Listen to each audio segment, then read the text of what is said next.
Auto motor కార్మికులకు ఎన్నికలకు ముందు చంద్రబాబు జనసేన పార్టీల కూటమిగా అనేక హామీలు ఇచ్చారు.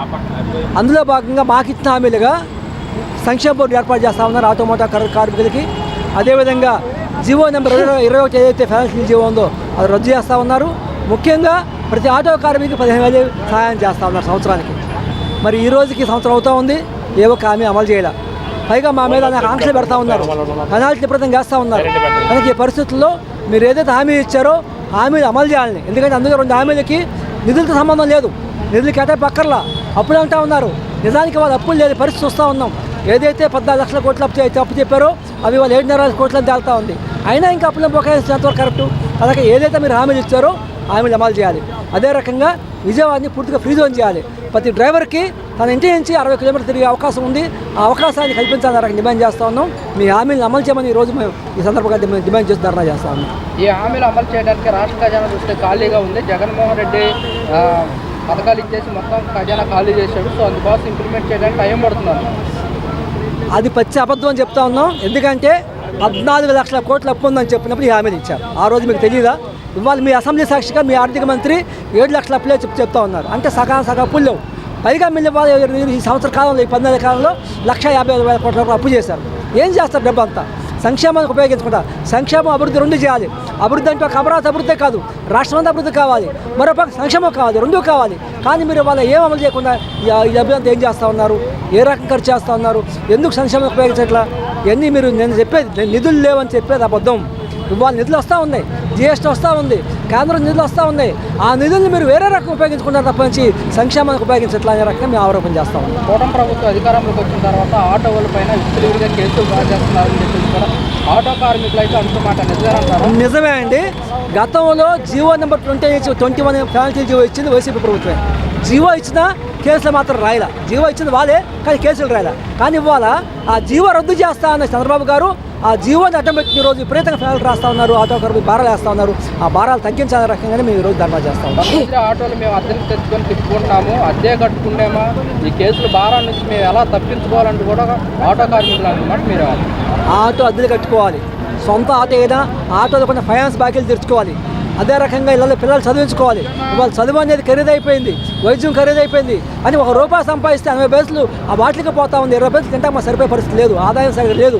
కనుక ఈ పరిస్థితుల్లో మరి మీరు ఏదైతే సహాయం చేస్తున్నారో సహాయం చేయాలి. ఆటో కార్మికులు ఉపాధి పెరిగే రకం చర్యలు తీసుకోవాలని రకం కోరుతాం. ఇవాళ ఈ ధర్నా చౌకీలో ధర్నా పెట్టడానికి కారణం ఏంటంటే ముఖ్య ఉద్దేశం ఇవాళ కేంద్ర రాష్ట్ర ప్రభుత్వాలు కూటమి ప్రభుత్వం కార్మికులకి న్యాయం చేస్తాం, మీకు అన్యాయం జరగదని చెప్పి చంద్రబాబు నాయుడు గారు, పవన్ కళ్యాణ్ గారు ఏదైతే ప్రకటించారో ఆ ప్రకటనలో ఆయన నోటెంబడి వచ్చిన మాటలు మాత్రమే మేము అమలు జరపమంటున్నాం. ఈరోజు కొండూరు 5 మండలాలు బొల్లిచ్చి ఈరోజు తిరగకూడదంటే ఇవన్నీ ఏం చేయాలా, ఎక్కడ పెట్టాలా? కనుక ఈ జీవోని ఎమ్మటే 21 నెంబర్ జీవోని ఎమ్మటే రద్దు చేయాలా. ఈ మండలాలు ఏదైతే బళ్ళు ఇచ్చారో మీకు తెలియదా? గవర్నమెంట్ తెలియదా? ఇవన్నీ కూడా పెట్టుబడిదారులకి అవకాశం మాత్రమే చేస్తున్నారు. ఇది ఎమ్మటే ఇమ్మీడియట్గా ఉపసంచుకోవాలా. ఈ బళ్ళన్నీ కూడా మండలాలు జరపాలా.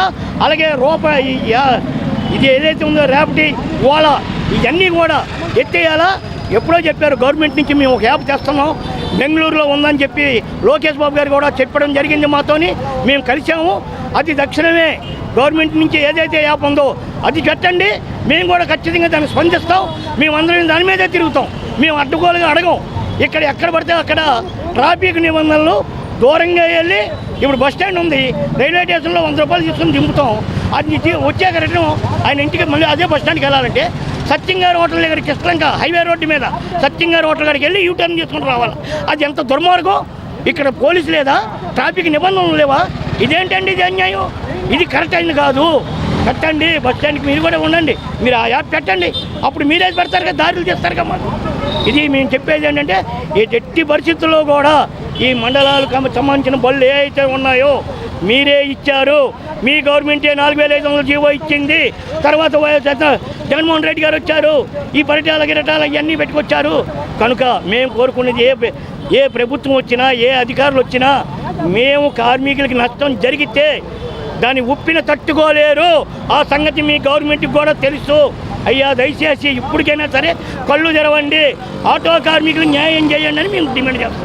కూటమి ప్రభుత్వం అధికారంలోకి వచ్చిన తర్వాత ఆటో వాళ్ళ పైన విడిగా కేసులు రాసేస్తున్నారని చెప్పేసి కూడా కొంతమంది అంటున్నారు. అది చేస్తున్నారు. అదేనండి నేను ఏదైతే చెప్తున్నానో, ఏదైతే మండలాలు ఉన్నాయో ఆ మండలాలకు సంబంధించిన బళ్ళు మీరు ఇక్కడ రాకూడదని చెప్పి పోలీసు వారు, ఆర్టీఓ రవాణా శాఖ వారు కలిసి రాశారు. అది ఈ మధ్య గొడవ చేయగానే ఆపారు. అయితే ఆ కేసులు రాయడానికి కూడా ఒక ఇది ఉండాలి. అంటే మీరు చదువుకొని మీరు ఉద్యోగాలు చేస్తున్నారు, ఎలా చేయాలి? బళ్ళు ఎక్కడ కేసులు రాయాలి? మీరు స్టాండ్కి వచ్చి కేసులు రాస్తారా? ఎవరిచ్చారు ఈ అధికారం? స్టాండ్లో రాయరే. ఎక్కడైనా ఏ రవాణా శాఖ అయినా ట్రాఫిక్ వారైనా ఓ సెంటర్ చూసుకుంటారా, సెంటర్లో ఉంటారు, కేసులు రాస్తారు. మీరు ఏకంగా స్టాండ్లోకి వచ్చి మీరు ఈ కౌంటర్ బళ్ళు నీకు 10,000 అని చెప్పి 10,000 అంటే ఊరికైనా ఉందా? ఎన్ని సంవత్సరాలు ఎన్నాళ్ళు కష్టపడాలా? ఇది కొద్దిగా ఆలోచించాలి కదా. మనము ఓ మాటలు ఉపాధ్యాయుని దంచుతాం. పవన్ కళ్యాణ్ గారు కూడా ఆలోచించాలా? ఓ పెద్ద చెప్పాడు, మేము అది చేస్తాం, మీకు ఇది చేస్తాం. కార్మికుల పక్షాన్ని నేను ఒక ఎర్రటవలు వేసుకొని తిరిగితే సరిపోయిందా? కానీ ఇది సరైనది కాదు. కార్మికులు న్యాయం జరగకపోతే సరైన నిర్ణయం ఇంకేముంటుంది. స్టేట్ వేడిగా రాష్ట్ర వ్యాప్తంగా కూడా ఈ ఉద్యమం అయితే ఆగదు. అన్ని స్ట్రేట్ యూనియన్లు కలుపుకుంటాం, ఇంకా ఎక్కువ చేస్తామని చెప్పి మీకు ధర్నా చేయడానికి గల ప్రధాన కారణాలు ఏంటి? మీ డిమాండ్స్ ఈ ధర్నా చేయడానికి ముఖ్య కారణం కూటమి ఇచ్చిన హామీల కోసమేనా? ప్రతి డ్రైవర్కి వాళ్ళు ఇచ్చిన హామీలే అడుగుతున్నాము. ప్రతి డ్రైవర్కి 15,000 ఇస్తా అన్నారు. అది ఇప్పటికి వచ్చి సంవత్సరం అవుతుంది, ఇప్పటికి ఇవ్వలేకపోయారు. తర్వాత జీవో నెంబర్ 21 రద్దు చేస్తా అన్నారు, అది చేయలేకపోయారు. తర్వాత ఇప్పుడు ఈ మధ్యలో కొత్తగా 13వ తారీఖు జీవో నెంబర్ 8 అని చెప్పి కొత్తగా తీసుకొచ్చారు. అంటే ఒక కార్మికుడు ఆటో కొనుక్కోవడానికి ఫ్రీ జోన్ ఇచ్చానని చెప్పి ఇచ్చారు.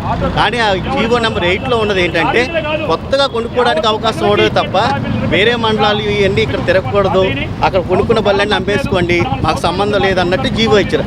ఆ జీవో వల్ల కార్మికుడికి ఉపయోగం లేదు, కంపెనీ వాళ్ళకి ఉపయోగం తప్ప ఆ కార్మికుడు ఎప్పుడూ ఉపయోగపడదు. అలాంటి జీవోని రద్దు చేయమని గొడవ చేస్తే అసెంబ్లీలో మాట్లాడి ఆ జీవోని నిలుపుదల చేశారు అంతే. ఇంకా దాన్ని పూర్తిగా రద్దు చేయాలి. మేము కోరుకున్నది ఏంటి? విజయవాడ అంటే ఫ్రీ జోన్ చేయమని చెప్పి కోరుకున్నాం. ఫ్రీ జోన్ ఏంటంటే ఎవరు ఇచ్చినా తిరగవచ్చు, ఏ మండలం నుంచి వచ్చినా తిరగవచ్చు. కానీ ఇప్పుడు ఉన్న మండలాలు దగ్గర 6 మండలాలు ఉన్నాయి. 6 మండలాలకు కూడా విజయవాడ సిటీలో ఎంట్రన్స్ ఇవ్వట్లా. వస్తే 10,000, 12,000 కేసులు రాస్తారు. ఆ 10,000, 12,000 ఒక కార్మికుడు ఎలా కట్టగలడు? రోజుకు సంపాదించేది 500, 500లో 200 అద్దె పోని 300 గ్యాస్ పోతే 100 రూపాయలు ఇంటికి తీసుకెళ్ళడానికి కూడా ఇబ్బంది పడుతున్నాం. అలాంటిది 15,000 రూపాయలు పెనాల్టీలు కడుతుంటే మేము ఎలా కట్టగలం? వాళ్ళు ఇచ్చిన హామీలే మేము కోరుకుంటున్నాం, మేము కొత్తగా కోరుకోవట్లా. జీవో నెంబర్ 8 రద్దు చేయమన్నాం, విజయవాడని ఫ్రీ జోన్ చేయమన్నాం.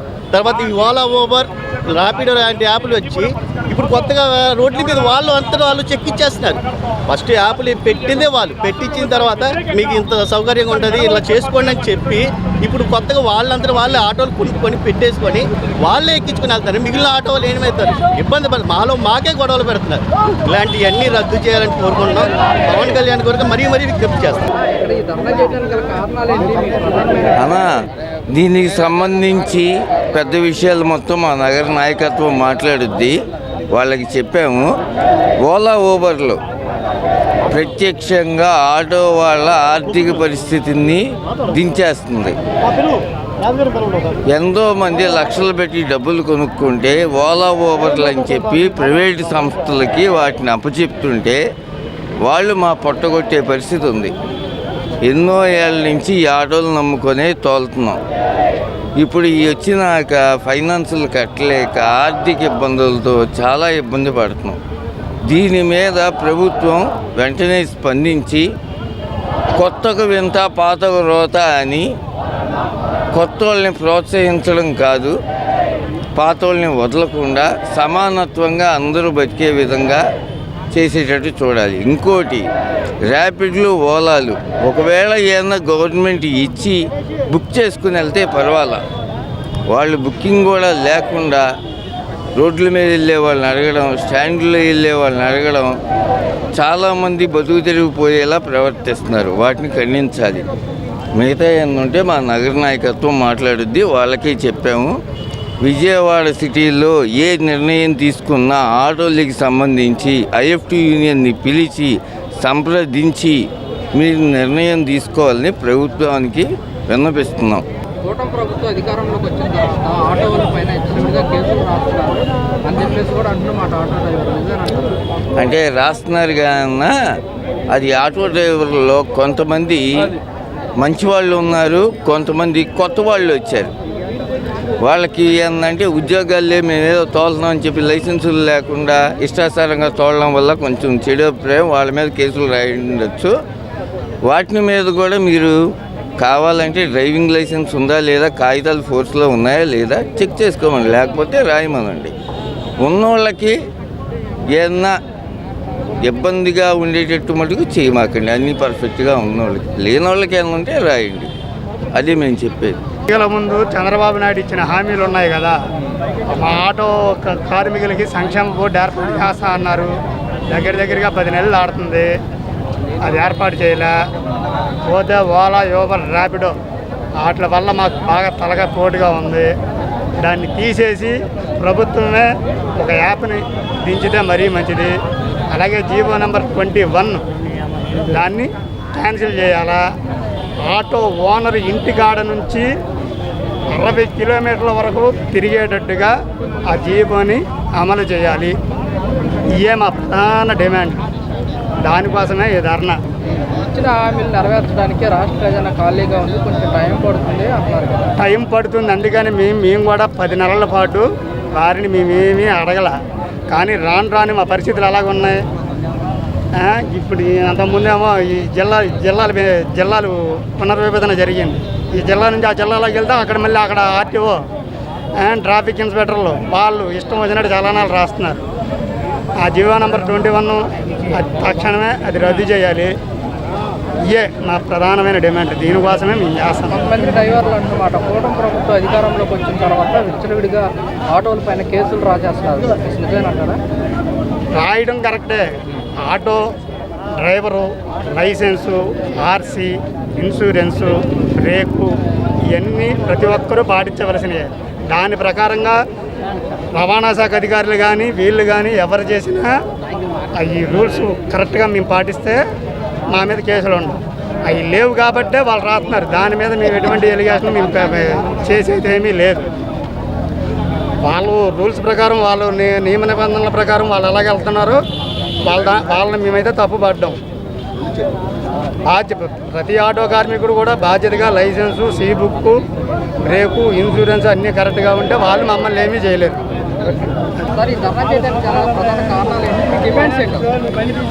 నా ఇదివరకు ఫస్ట్ కానింటి కూడా ఏ ప్రభుత్వాలు మారినా సరే ఆటో రంగం అనేది ఎవరూ కూడా సపోర్ట్ చేయలేని పరిస్థితి అయింది. ఎలాగనంటే ఇప్పుడు ఓలా, ర్యాపిడో, ఊబర్ అనేది ఒక సంస్థలు అనేది తీసుకొచ్చేసి నిట్ట నిలువున ఆటో కార్మికులు అనేది నడ్డి విరిచేస్తున్నారు. కాబట్టి ఇవి గవర్నమెంట్ అనేది చొరవ తీసుకొని మొన్న ఏదో పార్లమెంట్లో చెప్పారు, ఆ సహకారి యాప్ అనేది అది ఎలాగుంటుందో చూసి అది కార్మికుడికి డైరెక్ట్గా వస్తుందని చెప్తున్నారు. ఆ రకమైన యాప్లు తీసుకొస్తే కనుక ఈ విజయవాడ నగరం అనే కాదు, ఏపీ మొత్తానికి కూడాను ఈ ఓలా, ఊబర్, ర్యాపిడో అనేది వలన, ఎందుకంటే ఆటో రంగమే కాదు, ఇప్పుడు బైకులు కూడాను ఓన్ వెహికల్ వేసుకొని తిరుగుతున్నారు. ఓన్ వెహికల్ వేసుకొని తిరుగుతున్నారు. మరి అది ఎంత మట్టి కరెక్టో, ఇంకా మా కార్మిక వర్గం ఏమవుతుంది? అలాగే ఇటు చూసుకుంటే ఫిట్నెస్లని, చలానాలని, రోడ్డు మీదని భారీ ఎత్తున పెనాల్టీలు.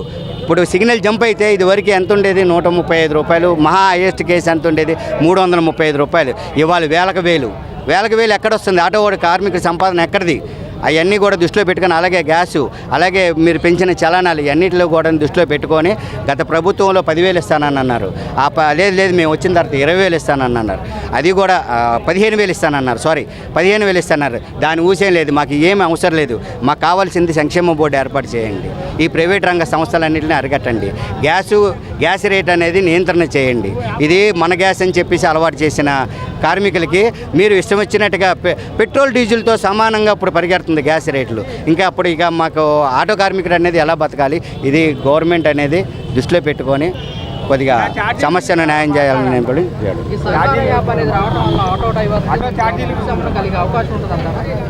సహకార యాప్ అనేది వచ్చిన తర్వాత చూడాలండి. అది ఏ రకంగా మేలు జరుగుతుంది? కార్మికుడికి మేలా, లేకపోతే కస్టమర్కి మేలా, లేకపోతే గవర్నమెంట్కి మేలా? అది ఏదనేది ఇప్పుడు వచ్చిన ఓలా, ఊబర్, ర్యాపిడ్ అనేది కస్టమర్కి బెనిఫిట్ లేదు, డ్రైవర్కి, కష్టపడేవాడికి బెనిఫిట్ లేదు. ఈ మధ్యలో ఉండి వీళ్ళు ఇదే అవుతుంది. దాన్ని అడగడానికి కూడా ఎవరికి రైట్స్ లేవు. ఇప్పుడు వచ్చిన గవర్నమెంట్ది ఈ సహకార యాప్ అనేది అది వచ్చిన తర్వాత దాని సిస్టమ్ ఏంటో, దాని ఏంటో అవన్నీ చూసి, విధి విధానాలు చూసి అప్పుడు దాన్ని బట్టి మేము స్పందిస్తాం. ప్రధానమైన కారణాలు ఏంటి? ఏదైతే కూటమి ప్రభుత్వం ఎలక్షన్లో ఎన్నికల హామీల్లో భాగంగా రాజీ కలిగిన ప్రతి ఒక్క ఆటో కార్మికుడికి ఏడాదికి 15,000 రూపాయలు ఇస్తారని మాట ఇచ్చారు. కూటమి ప్రభుత్వం ఏర్పడి ఏడాది అవుతున్నా కూడా ఇప్పుడు దాని గురించి ఎటువంటి స్వస్థత లేదు కనీసం.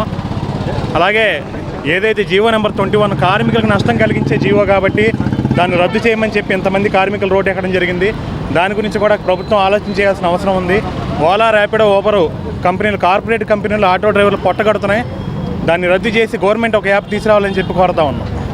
గవర్నమెంట్ కూడా సహకార అనే యాప్ని తీసుకురాబోతున్నారు. ఈ యాప్ రావడం వల్ల మీకు ఏమన్నా ఉపశమనం కలిగే అవకాశం ఉంటుందంటారా? ఖచ్చితంగా ఉంటుందని ఆశిస్తున్నాం. కొంతమంది అంటున్నమాట కూటమి ప్రభుత్వం అధికారంలోకి వచ్చిన తర్వాత ఆటోల పైన విడిగా కేసులు రాసేస్తున్నారు. వాస్తవేనండి అది. గతంలో ఎలా ఉండేది? గతంలో ఇంత కేసులు రాసినప్పటికీ కూడా ఈ విధంగా కేసులు రాసే పద్ధతి లేదు.